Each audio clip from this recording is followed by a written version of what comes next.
Ladies and gentlemen, Santosh Lad ಕಾರ್ಮಿಕ ಇಲಾಖೆಯ ಸಚಿವರು, ಅಹಿಂದ ಶಕ್ತಿಯ ಜವಾನ್ ಸಿದ್ದರಾಮಯ್ಯನವರ ಹನುಮಾನ್ ಅಂತ ಏನು ಕರೀಲಾಗ್ತಾ ಇದೆ.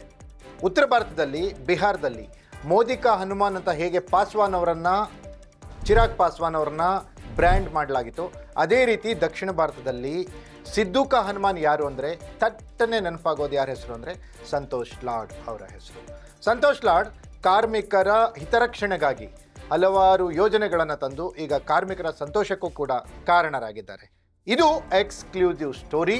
ನೆಲ ಜಲ ಭಾಷೆಗಾಗಿ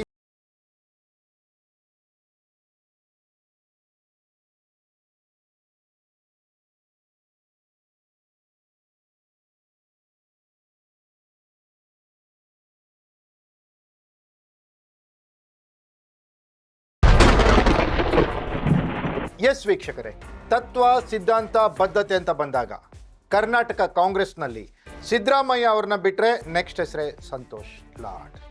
BJP ನರೇಂದ್ರ ಮೋದಿಯವರು, ಅಮಿತ್ ಶಾ, ಗಡ್ಕರಿ, ನಡ್ಡಾ ಎಕ್ಸೆಟ್ರಾ ನಾಯಕರ ವಿರುದ್ಧ ಅಂಕಿ ಅಂಶಗಳ ಸಮೇತ ದಾಖಲೆಗಳನ್ನು ಕಣ್ಣಿಗಿಟ್ಟು ಯಾರಾದರೂ ಸ್ಪಷ್ಟವಾಗಿ ಉತ್ತರ ಕೊಡ್ತಾರೆ, ಸ್ಪಷ್ಟವಾಗಿ BJPಯನ್ನು ಪ್ರಶ್ನಿಸ್ತಾರೆ ಅಂದರೆ ಅದು ಕರ್ನಾಟಕದಲ್ಲಿ ಸಿದ್ದರಾಮಯ್ಯ ಅವರ ನೆಕ್ಸ್ಟ್ ಸಂತೋಷ್ ಲಾಡ್ ಮಾತ್ರ. ಅದೇನೇ ವಾದ ವಿವಾದಗಳಿರಲಿ, BJPಯ ನಡೆ ನುಡಿಗಳನ್ನು, RSSನ ತತ್ವ ಸಿದ್ಧಾಂತದ ವೈರುಧ್ಯಗಳನ್ನು ಕೆಚ್ಚೆದೆಯಿಂದ ಎದುರಿಸೋ ಏಕೈಕ ನಾಯಕ ಅಂದರೆ ಕರ್ನಾಟಕದಲ್ಲಿ ಸಂತೋಷ್ ಲಾಡ್ ಅವರು. ಸಂತೋಷ್ ಲಾಡ್ ಅಹಿಂದ ಸಿದ್ಧಾಂತಕ್ಕೆ ಶಕ್ತಿ ತುಂಬುವಂಥ ನಾಯಕ. Satish Jarkiholi, KN Rajanna, HC Mahadevappa, B.Ed Zameer Ahmed Khan ಇನ್ನಿತರೆ ಸಿದ್ದರಾಮಯ್ಯನವರ ಸಹೋದ್ಯೋಗಿಗಳಲ್ಲಿ ಸಿದ್ದರಾಮಯ್ಯನವರಿಗೆ ತೀರಾ ನಿಕಟವಾದ ಬಾಂಧವ್ಯ ಇರುವಂಥ ಸಹೋದ್ಯೋಗಿಗಳಿಗಿಂತ ಸಂತೋಷ್ ಲಾಡ್ ಪಕ್ಷದ ತತ್ವ ಸಿದ್ಧಾಂತ ನಿಷ್ಠೆ ಅಂತ ಬಂದಾಗ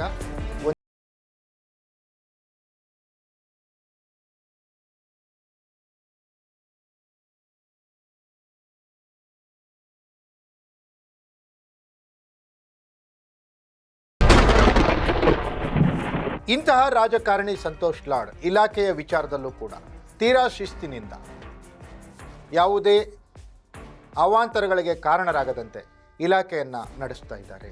ಸಂತೋಷ್ ಲಾಡ್ ಅವರ ವ್ಯಕ್ತಿತ್ವ ಮತ್ತು ಸಂತೋಷ್ ಲಾಡ್ ಅವರ ದೂರದೃಷ್ಟಿಯನ್ನು ಗಮನಿಸಿದ್ರೆ ಈ ಇಲಾಖೆ ಯಾವುದು ಕಾರ್ಮಿಕ ಇಲಾಖೆ ಅವರಿಗೆ ಚಿಕ್ಕ ಇಲಾಖೆ ಅಂತ ಅನಿಸ್ಬೋದು.